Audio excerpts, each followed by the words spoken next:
नमस्कार मित्रों, मैं रवि शर्मा स्वागत करता हूं आपका एक बार फिर से अपने YouTube चैनल जिसका नाम है हिस्ट्री विद रवि शर्मा। दोस्तों, पिछली वीडियो में हमने अशोक के लघु शिलालेख और बृहद शिलालेखों के बारे में चर्चा की थी। इस वीडियो में हम बात करेंगे अशोक के स्तंभ लेखों के बारे में और अशोक के समय के गुहा लेखों के बारे में। दोस्तों, इस वीडियो को शुरू करने से पहले आप सबसे निवेदन है कि इस वीडियो को ज़्यादा से ज़्यादा सब्सक्राइब करें, ज़्यादा से ज़्यादा देखें और जो भी कंपटीशन की तैयारी करने वाले स्टूडेंट हैं उन स्टूडेंटों के लिए अधिक से अधिक लाभ पहुंचाना ही इन वीडियो का प्रमुख उद्देश्य है। तो चलिए दोस्तों, शुरू करते हैं अशोक के स्तंभ लेखों के बारे में। अशोक के स्तंभ लेख, देखो इस चीज को समझो पहले कि स्तंभ लेख है क्या, कि ऐसे आदेश या ऐसे अभिलेख जो किसी खंबे या स्तंभ के ऊपर लिखवाए गए, वो लेख क्या कहलाए? स्तंभ लेख है। अशोक के समय में लघु स्तंभ लेख भी मिले और बृहद स्तंभ लेख भी मिले। तो अपन इसको सिंपली दो तरीके से बांट सकते हैं। ऐसे स्तंभ जो बड़े थे उन्हें बृहद स्तंभ लेख कहा गया। बृहद स्तंभ या उन लेखों को क्या कहा गया? बृहद स्तंभ लेख। जबकि जो छोटे स्तंभ थे उन्हें लघु स्तंभ लेख कहा गया। लघु स्तंभ लेख, ठीक है। अपन बात करते हैं सबसे पहले बृहद स्तंभ लेखों के बारे में, ठीक है दोस्तों। तो देखो, बृहद स्तंभ लेखों की जब हम संख्या के बारे में बात करते हैं तो बृहद स्तंभ लेखों की संख्या कितनी है? तो ये संख्या कितनी है? 7। अर्थात एक स्तंभ के ऊपर 7 पंक्तियां लिखी हुई है। जबकि ये जो बृहद स्तंभ लेख प्राप्त कितने स्थानों से हुए हैं? तो उन स्थानों की संख्या कितनी है? 6 है। कितनी है? 6 स्तंभ। 6 स्थानों से ये स्तंभ हमें प्राप्त होते हैं। ये 6 स्थान कौन कौन से, देखो इनको समझते जाना और यहां से प्रश्न काफी अच्छा बनता है। देखो, सबसे पहला जो स्तंभ है इसका नाम है दिल्ली टोपरा बृहद स्तंभ लेख या स्तंभ लेख। दिल्ली टोपरा स्तंभ लेख। देखो, इस शब्द को पकड़ो कि यहाँ पे दिल्ली शब्द भी आ रहा है और यहाँ पे टोपरा शब्द भी आ रहा है। इसका मतलब क्या होता है कि यह स्तंभ मूल रूप से कहाँ पे स्थित था? टोपरा। जो कि ये टोपरा स्थान कहाँ पे है? तो ये स्थित है हरियाणा में, है ना। कि मतलब ये जो स्तंभ लेख है ये मूल रूप से हरियाणा के टोपरा नामक स्थान पर स्थित था। लेकिन एक सल्तनत काल का शासक था जिसका नाम था फिरोज शाह तुगलक। क्या नाम था? फिरोज शाह तुगलक, जिसे हम शॉर्ट में FST कहते हैं। इस फिरोज शाह तुगलक ने क्या किया? इस टोपरा से इस स्तंभ को उठाया और कहां पे लाके स्थित कर दिया? दिल्ली के अंदर। इस स्तंभ को टोपरा से दिल्ली में स्थापित करवाने के कारण इस स्तंभ लेख को क्या कहा जाता है? दिल्ली टोपरा स्तंभ लेख। और इस स्तंभ को हरियाणा या टोपरा से दिल्ली स्थापित करवाने वाला व्यक्ति कौन था? FST या फिरोज शाह तुगलक। देखो, इस स्तंभ लेख के बारे में अगर अपन बात करें तो देखो, ये 7 स्तंभ लेखों में या 6 स्थानों में से एकमात्र ऐसा स्थान है जहां पर सभी 7 लेख मिलते हैं। सभी 7 स्तंभ लेख मिलते हैं। इस लाइन को समझना कि सभी 7 स्तंभ लेख केवल और केवल दिल्ली टोपरा स्तंभ लेख पर ही मिलते हैं। मैंने कहा ना, इसकी संख्या कितनी है? 7। अर्थात इस दिल्ली टोपरा स्तंभ लेख के अलावा किसी भी स्तंभ लेख पर 7 की 7 पंक्तियां नहीं मिलती। किसी पर 6 मिलती है, कहीं पर 4 मिलती है, हो सकता है कहीं पे 3 ही मिलती हो, लेकिन पूरी 7 की 7 पंक्तियां केवल और केवल इस दिल्ली टोपरा स्तंभ लेख पर ही देखने को मिलती है। देखो, इसके बारे में एक और चीज खास बात ध्यान रखना कि इस स्तंभ लेख का ही दूसरा नाम क्या है? मीनार ए जरीन। क्या नाम है इसका? मीनार ए जरीन इसका दूसरा नाम है ना। अब देखो, इसके बाद में अपन ने बात की थी पिछली वीडियो में कि अशोक के अभिलेखों को पढ़ने में सबसे पहले सफलता हासिल की थी जेम्स प्रिंसेप ने, है ना। तो जेम्स प्रिंसेप ने जिस अभिलेख को सबसे पहले पढ़ा था वो अभिलेख भी कौन सा था? दिल्ली टोपरा स्तंभ लेख। यानी दिल्ली टोपरा स्तंभ पर जो अभिलेख लिखा हुआ था उस अभिलेख को सबसे पहले किसने पढ़ा था? जेम्स प्रिंसेप ने। जेम्स प्रिंसेप ने सबसे पहले इसको पढ़ा या पढ़ने में सफलता हासिल की। तो पहला जो स्तंभ लेख है इसका नाम क्या? दिल्ली टोपरा स्तंभ लेख। देखो इसको फिर से समझना कि ये स्तंभ मूल रूप से हरियाणा के अंबाला जिले में टोपरा नामक स्थान पर स्थित था, जिसे बाद में फिरोज शाह तुगलक ने दिल्ली में स्थापित करवा दिया। इसके अलावा ये एकमात्र ऐसा स्तंभ लेख है जिसमें पूरी की पूरी 7 पंक्तियां या 7 अभिलेख खुदे मिलते हैं। ठीक है, इसी अभिलेख का दूसरा नाम मीनार ए जरीर है और इस अभिलेख को पढ़ने में सफलता हासिल करने वाला व्यक्ति कौन था? वो था जेम्स प्रिंसेप, जिसने सबसे पहले अशोक के अभिलेखों को पढ़ा था। ठीक है ना, पहले स्तंभ हो गया दिल्ली टोपरा स्तंभ लेख। और दूसरे की अपन बात करते हैं। दूसरे स्तंभ का नाम है दिल्ली मेरठ स्तंभ लेख। दिल्ली मेरठ स्तंभ लेख। देखो इसमें भी 2 नाम आ रहे हैं, दिल्ली और मेरठ। इसका मतलब क्या होता है कि यह स्तंभ पहले कहां पे स्थित था? मेरठ में। कहां पे था? मेरठ में स्थित था, लेकिन इसको बाद में कहां स्थानांतरित करवा दिया गया? दिल्ली में। और ये पुण्य काम करने वाली आत्मा भी कौन थी? फिरोज शाह तुगलक। इस फिरोज शाह तुगलक ने ही मेरठ से दिल्ली में इस स्तंभ को स्थानांतरित करवाया था। अब देखो यहाँ पे आपको 3 स्तंभ एक साथ पढ़ने हैं। एक डस्टर कहां गया?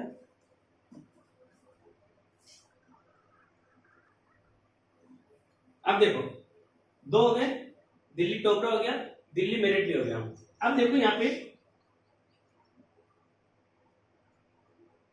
एक नाम देखना, लोरिया अरेराज। एक आता है लोरिया नंदनगढ़ और एक आता है रामपुरवा। मतलब तीसरा, चौथा, 5वां, 6 स्थान थे।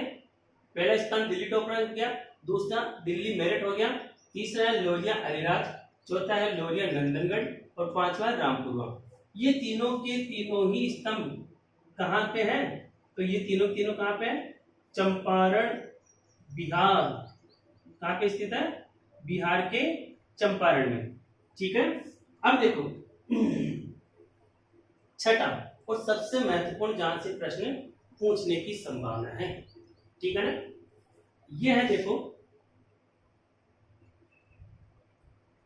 इसे प्रयाग स्तंभ लेख भी कहते हैं, इसी को इलाहाबाद वृहत स्तंभ लेख भी कहते हैं और इसी को ही कौशाम्बी वृहत स्तंभ लेख भी कहते हैं। कौशाम्बी वृहत स्तंभ लेख या स्तंभ लेख कहते हैं। इस चीज को ध्यान से समझना, क्योंकि ये ही ऐसा स्तंभ लेख है जहां से प्रश्न बढ़ने की संभावना होती है। ठीक है ना, मैं इसको ऐसे लिख देता हूं। ये तो पता होगा कि इलाहाबाद को ही क्या कहा जाता है? प्रयाग। और अभी ध्यान रखना, इलाहाबाद का नाम परिवर्तित करके प्रयागराज कर दिया गया है। मैं जो कहना चाह रहा हूं, मैंने इसके साथ देखो ये कौशाम्बी भी लिखा है। इसका मतलब क्या है कि ये जो स्तंभ है ये पहले कहां पे था? कौशाम्बी उत्तर प्रदेश में, है ना, जिसे बाद में कहां पे स्थानांतरित कर दिया गया? इलाहाबाद या प्रयाग में। ठीक है ना, तो ये जो मूल रूप से कौशाम्बी में स्थित था, लेकिन अकबर के समय, किसके समय? अकबर के समय इस अकबर के ही पुत्र जहांगीर के द्वारा इसे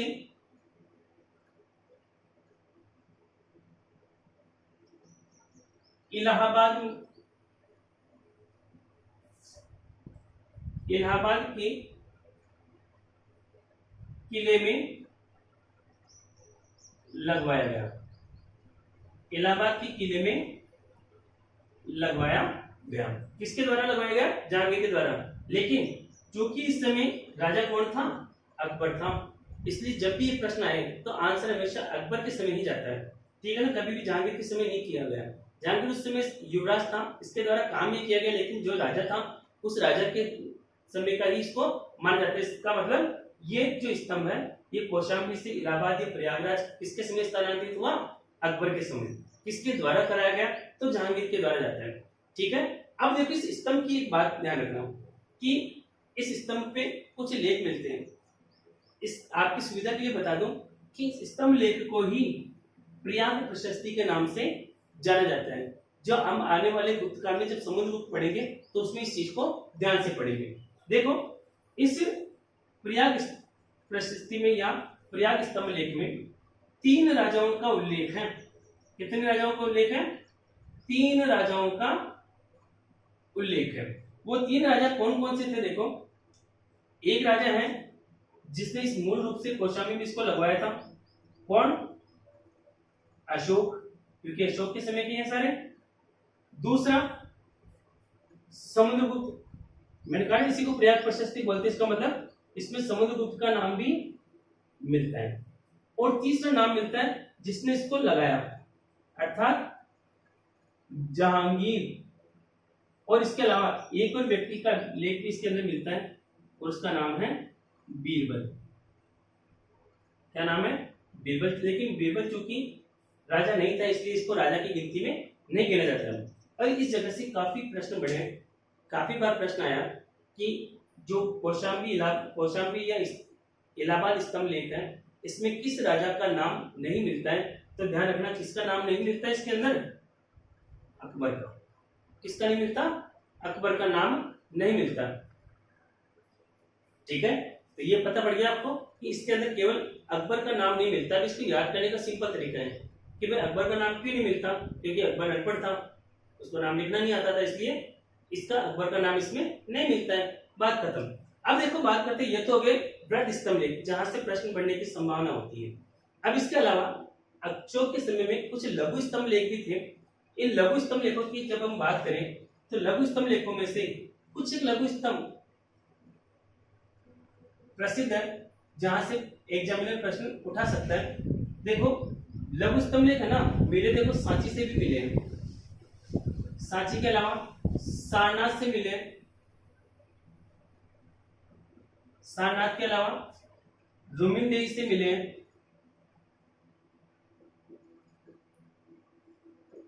इसके अलावा निकाली सागर से मिले हैं,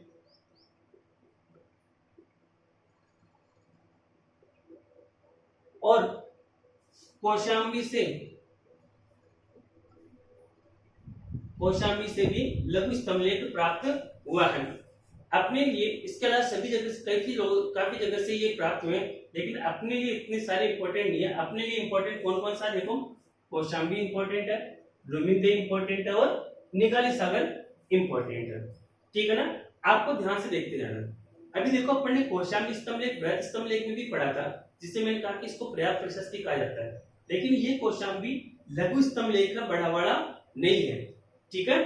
अब इस देखो शुरुआत करते हैं। सबसे पहले अगर मैं सांची और सारनाथ की बात करूं, सांची व सारनाथ स्तंभ लघु स्तंभ लेख से, तो सांची और सारनाथ का जो लघु स्तंभ लेख है, इस लघु स्तंभ लेख में संघ भेद को रोकने संबंधी आदेश है।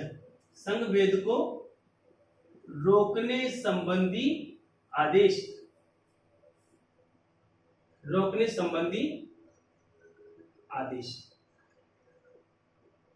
मतलब इसमें अशोक ये कहता है कि यदि किसी भी व्यक्ति ने बौद्ध संघ में फूट डालने का कार्य किया तो उसे संघ से बहिष्कृत कर दिया जाएगा। अब इसके बारे में देखो, जो इंपोर्टेंट आता है वो आता है कौशाम्बी वाला। कौन सा है? कौशाम्बी लघु स्तंभ लेख, है ना, कौशाम्बी लघु स्तंभ लेख, कौशाम्बी लघु स्तंभ लेख। इस कौशाम्बी लघु स्तंभ लेख की देखो एक खास बात है कि इस कौशाम्बी लघु स्तंभ लेख को रानी का अभिलेख भी कहा जाता है। रानी का अभिलेख भी कहा जाता है। अब देखो एक बार प्रश्न आया था ये कि रानी का अभिलेख कहलाता है सारनाथ स्तंभ लेख, सांची लघु स्तंभ लेख, कौशाम्बी बृहत स्तंभ लेख या कौशाम्बी लघु स्तंभ लेख। तो ध्यान से देखते जाना कि रानी का अभिलेख किसको कहते हैं, कौशाम्बी से जो लघु स्तंभ लेख प्राप्त हुआ है उसे, क्योंकि इस अभिलेख में एकमात्र इसी अभिलेख में अशोक की रानी का उल्लेख हुआ है और इस रानी का नाम क्या था, कारुवाकी। क्या नाम था, कारुवाकी। अगर आपने पिक्चर देखी होगी, पिक्चर आई थी अशोका के नाम से, उसमें इस रानी के ऊपर दृश्य फिल्माए गए थे। और ध्यान रखना इसी अभिलेख में इस कारुवाकी के एक पुत्र जिसका नाम था तीवर, इस तीवर का भी नाम मिलता है। या अपन ये बोल सकते हैं कि अशोक के अभिलेखों में केवल उसके एक पुत्र इस तीवर का ही नाम देखने को मिलता, बाकी किसी भी पुत्र का नाम उसके अभिलेखों में नहीं मिलता है। अब देखो इसके बाद में रुमिनदेई, ये नेपाल की तराई में स्थित है। इस रुमिनदेई से क्या होता है कि अशोक के समय की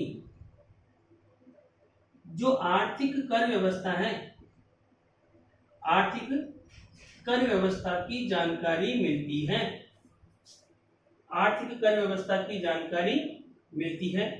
किससे मिलती है, तो रुमिनदेई लघु स्तंभ लेख से। ऐसा कहा जाता है कि अशोक इस रुमिनदेई नामक स्थान पर आता है, क्योंकि ये बौद्ध धर्म से या गौतम बुद्ध से जुड़ा हुआ स्थान है, इसलिए अशोक ने यहाँ की जनता के ऊपर टैक्स कम कर दिए। ऐसा कहा जाता है कि जो टैक्स यहाँ पे 1/4 या 1/3 दिया जाता था उसे 1/6 कर दिया, मतलब जो कर था वो बिल्कुल आधा कर दिया गया था जो पुराने वाले कर से था। ठीक है ना, इसलिए अशोक की आर्थिक या कर व्यवस्था की जानकारी देने वाला एकमात्र अभिलेख कौन सा है, रुमिनदेई। और एक और इंपॉर्टेंट है जिसका नाम है निगाली सागर, या इसी को ही निगलीवा सागर भी कहा जाता है। क्या कहा जाता है, निगलीवा सागर लघु स्तंभ लेख। ये निगलीवा सागर या निगाली सागर लघु स्तंभ लेख से प्रश्न क्या बना है कि ये एकमात्र अभिलेख है जो अशोक के समय के स्तूप संवर्धन का उल्लेख करता है। इसका उल्लेख करता है, स्तूप संवर्धन का उल्लेख करता है।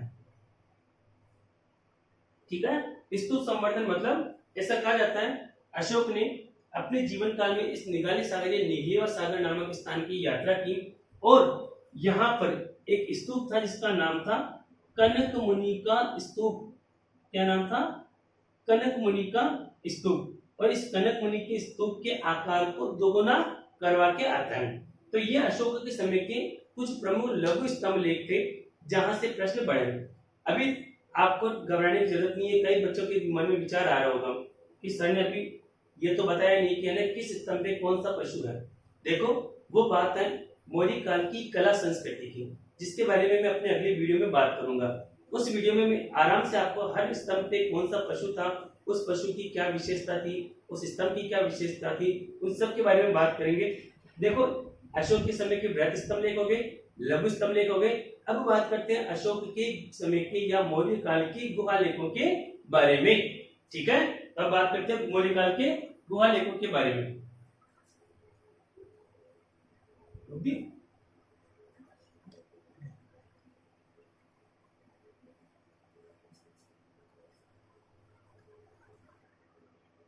अब देखो बात करते हैं अशोक के समय के गुहा लेखों के बारे में, या ये मौर्य काल के गुहा लेख थे। गुहा लेख क्या होता है कि ऐसे अभिलेख या लेख जो किसी गुफाओं में लिखे हुए मिलते हैं उन्हें क्या कहा जाता है, गुहा लेख। देखो ये गुहा लेख जो थे ये मौर्य काल में 2 राजाओं के द्वारा खुदवाए गए थे। कितने राजाओं के द्वारा, 2 राजाओं के द्वारा। एक राजा था अशोक या दूसरा था अशोक का पौत्र जिसका नाम था दशरथ। ठीक है ना। इसके अलावा ध्यान रखना कि जो ये गुहा लेख थे ये मुख्य रूप से 2 स्थानों से प्राप्त हुए हैं। पहला स्थान कौन सा है, बराबर की पहाड़ियां, बराबर या इसको बाराबर कहते हैं ना, बाराबर की पहाड़ियां, ठीक है ना। ये बाराबर की पहाड़ियां है कहां पे, तो ये है बिहार में। जबकि दूसरी है नागार्जुन की पहाड़ियां, नागार्जुन की पहाड़ियां।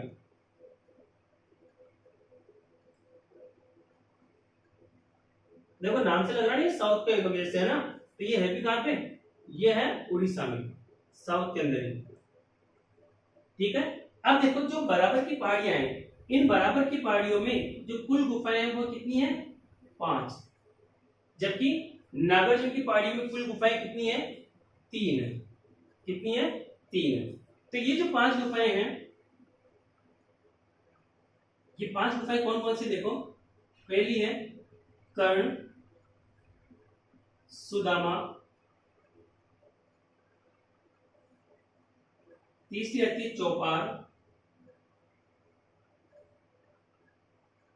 चौथी आती है विश्व झोपड़ी,